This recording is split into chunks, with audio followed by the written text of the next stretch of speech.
in Madhyama Shruti, and because you don't, they only go for 1.5 octaves, maybe half an octave below in the Mandara Sthayi, and maybe not even the full octave in the Madhyama Sthayi. I am talking even about other ragas where the Arohanam Avrohanam may not say restrict the range. It is understood that you don't, for example, Neelambari, you only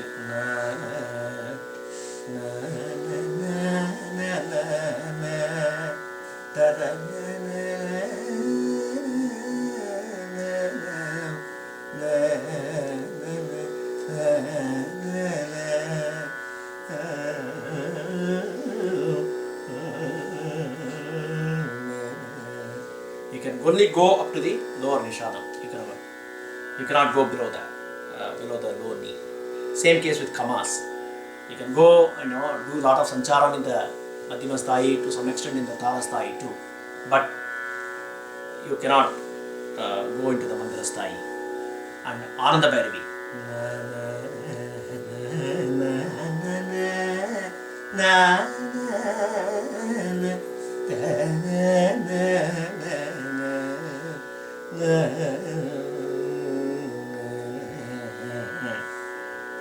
I think there's one song, Kshira Sagara, it probably goes to the low Panchama. Probably Looking at sung in the Madhyama Shruti. Oh, because of that.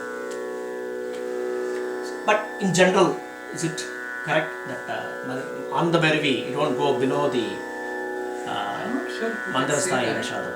But yeah, probably most. I have not heard compositions which go below that. But then I've heard Vrindavan. One more thing, interestingly, one point that was I heard in one of the lectums, and I thought I will repeat that here. Over time, we all been subscribing to one school of ragas. All the ragas that we, the names that we use, and even the prayogas and all that, it's all primarily the Kanakangi Ratnangi scheme ragas, followed by Tyagaraja and Shyama Sastri and several composers after them. If you look at the Venkatamaki scheme that Muthuswami Dikshidhar followed, I'm not just talking about the ragas with different names, Shanmukha Priya being Chamaram and things like that, but even the same raga, Ananda Bhairavi, is handled differently in the two schools. So that's, I think over time, there is a sense of, at least when we sing Dikshidhar compositions, at least when we have to use that the raga name. If you sing Siddhi Vinayaka Manisham and then saying, okay, it is in Shanmukha Priya, yeah, it's not wrong, but let's all call it what the Vagayakara called, because it is not one person's whimsical naming of the raga. It is a tradition. It's Venkatamaki's Chaturtanti, Prakashika, that and then his descendant Muddu Venkatamaki, and then Muthuswami Dikshidhar and his descendants, and they all use that raga scheme. So when we sing Dikshidhar compositions, at a minimum we have to use the raga name that Dikshidhar used, and then the next level is when you do a alapana before singing the Dikshidhar composition, learn how that ragam is handled in that school and sing that way. That's another. This point was made by one of the musicians, and I thought it really, at least, it appealed to me, and I thought I would share that. So the range of the raga is also part of the raga lakshana. So we have, there are additional raga lakshanas that are mentioned in the literature, but I think we can stop here and then say Grihaswara, Nyasaswara, Amsa, Jiva, Chaya Swara, and Alpatvam, Bahutvam, and then the range, or characteristics that that define the raga, and then except one very important aspect which we are going to take up next. So what, when we go from a swara to raga, what is one aspect that is very, very important for the raga to take shape from the swaras? Any guesses? Gamaka. Gamaka. Very good. Who said that? Yes. Very good. So gamakam is a topic that, you know, an expert can spend hours talking about gamakams, and there are many good lecture demonstrations available on the internet, and I encourage you to listen to them, and you are going to get multiple perspectives, and you are going to get different examples and different ways it is presented. And so again, that's, I'm not going to cover the gamakams in a formal fashion in this session. I just want to touch upon a few examples. Let's take harmony.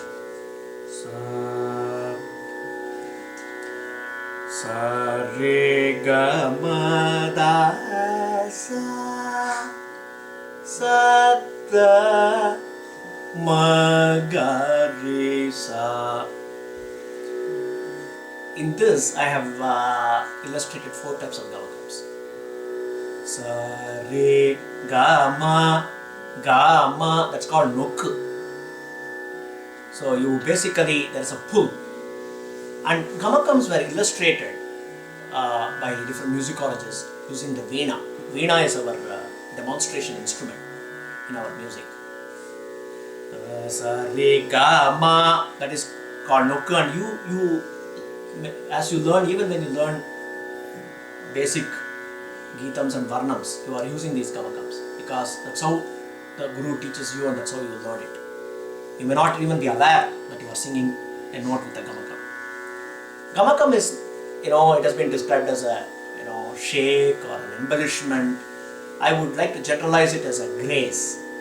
And it's, again, there is a debate. Is it a grace associated with a single swaram, or is gamakam is broader than that? Is it a single swaram, or does it govern multiple swarams?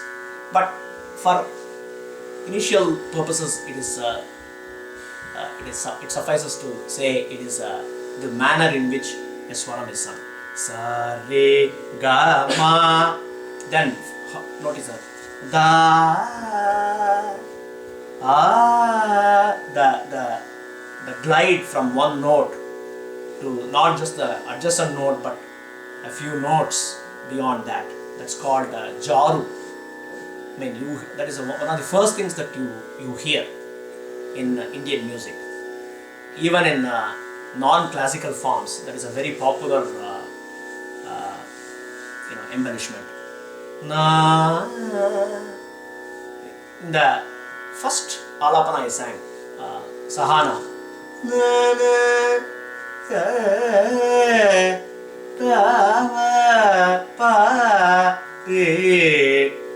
So there are a lot of, every ragam pretty much allows for the jaru gamakam. Then ma sa sa da, there is a slight shake. Sa da ma, that slight shake is called kampitam.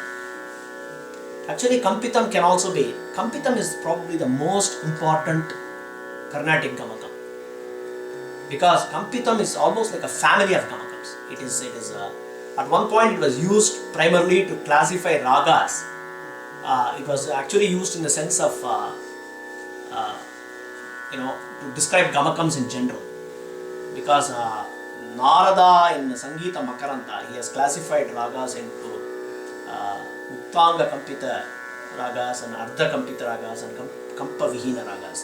That is a ragam where every note is sung with gamakam, and then a raga where it is somewhere in between, and ragas that do not really have gamakam as a pradhan. Okay, so kampitam is ga, ma. Then how did I go to ga? Ga, ma, ga, ga, re. That is called spurita.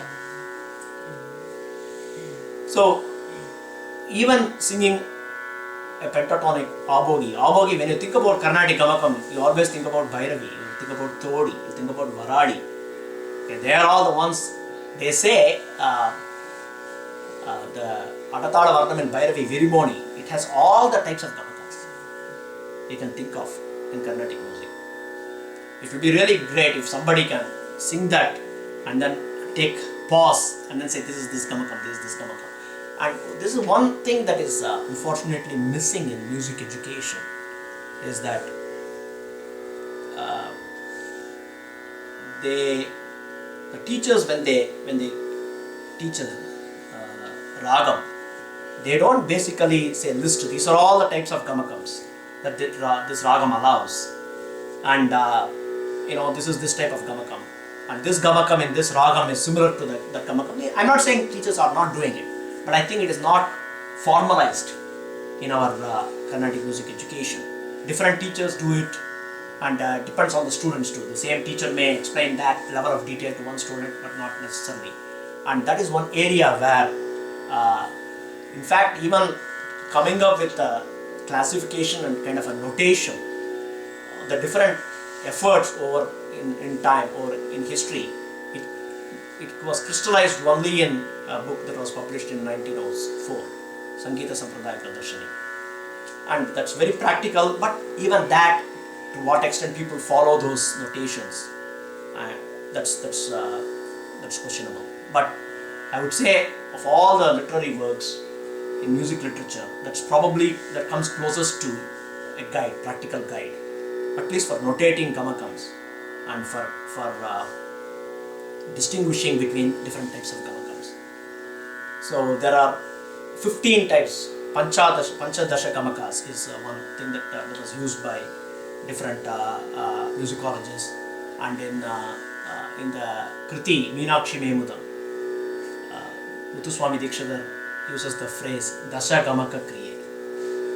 So Dasavida Gamakas are, and there are authors like Vidyashankar, Vainika, they all have presented papers using Veena as the demonstrative instrument to illustrate the different types of gamakas. So again, study of gamaka, a formal study of gamaka is a vast subject, and I hope to see more and more presentations dealing with that going forward. So there are a couple of points I wanted to make.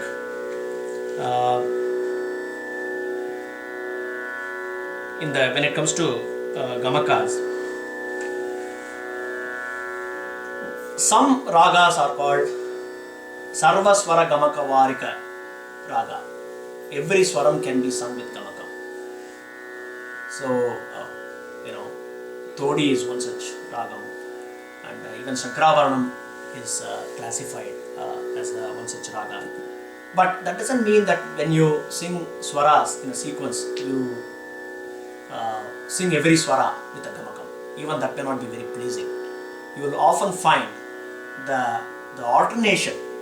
It's not like a formula. Don't apply that as a formula. But the alternation between Sari Gama Pada Nisa, the ga being stable makes the gamakam on Re and the gamakam on Ma appear more beautiful than Sari Gama Pada.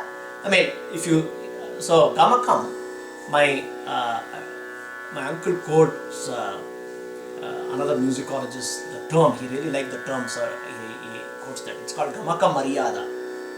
So there is a place for Gamaka, and there is a tendency in some people think Carnatic music, you have to sing it. Gamakam is our unique aspect of Carnatic music, so I have to sing it with a lot of gamakam. No, there is a lot of beauty in plain notes too. In fact, that is also one type of a grace, singing a note plain. Ga, and typically Antara Gandharam is a very strong note. you will find that in many ragas, Ga is held steady. And then Chatusruti Rishabham, while it allows Sari, Re, Re, Re, Re, Pa, Ma, Re, Sa, Re, that slight Kampita. And but many times Re becomes a stable note when there is a Sadharana Gandhara. Raga. You rarely find Re getting a Gamakam when you have Sadharana Gandhara. So there is some logic behind these Gamakams. At one extreme, one would say that you have to learn in every ragam how a particular swaram is sung. Okay, they say Todiga. Todiga is very unique. Varadiga is unique. And that for a student, it could be very, daunting. Oh my God, I have to learn so many ragas, and each raga I have to learn every raga, and I have to learn how every swara is used in every raga. But there is hope. Because other than a few ragas, where they have very characteristic embellishments of each swara, you can kind of generalize. You can start with, for example, if you take Sadharana Gandhara, Raga. So that ga, ma.